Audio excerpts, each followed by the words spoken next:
Well, I'm guessing you can probably figure out what we're talking about in this video. So this will be a relatively short video on blast injuries. I just want to talk about what kind of injuries you see, what portions of the blast those injuries happen in, those kind of things, and what organs really are most susceptible to blast injuries. So obviously, when we're talking about blast injuries, you know, hopefully we're not talking about something of this scale, but obviously, in the current climate, even with the potentials for terrorism, those kind of things, this is very possible. So, in terms of blast injuries, what actually happens to our patient? Well, initially we get that sort of wall of air and fire and the blast wind and the blast wave, and those things kind of spread out, okay? And that's where initial organ damage is really going to happen. So that initial organ damage is generally going to be to your hollow organs, okay? You're not going to see that you're going to get a fractured liver or a fractured spleen or something like that.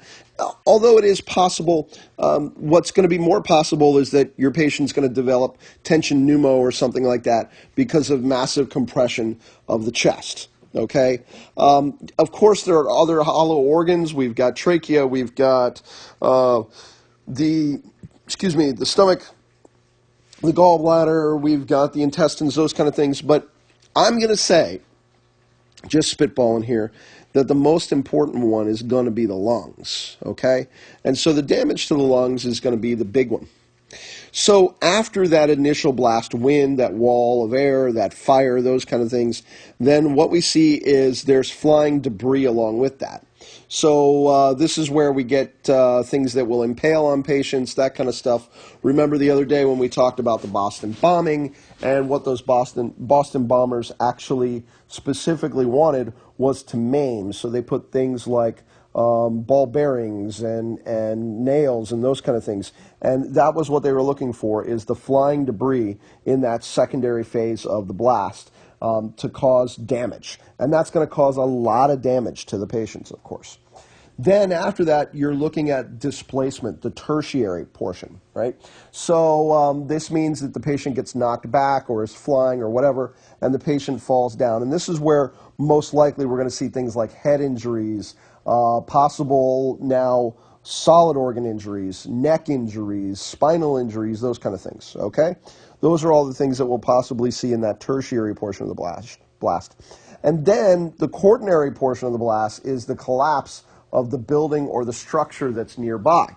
So after all of that, poor person has gone through all of this, the building falls on you, which, that kind of sucks. So that actually leads us into the potential for then crush injuries, further injury or potential death due to, these heavy structures falling on the patient. So as far as blast injuries go, usually my biggest concern when I'm talking about a small contained blast, maybe let's say a propane tank or something like that, when I'm talking about a smaller, more contained blast, is that there's an initial damage to the body from flying debris, and then there's damage as well to the body from that pressure wave, okay?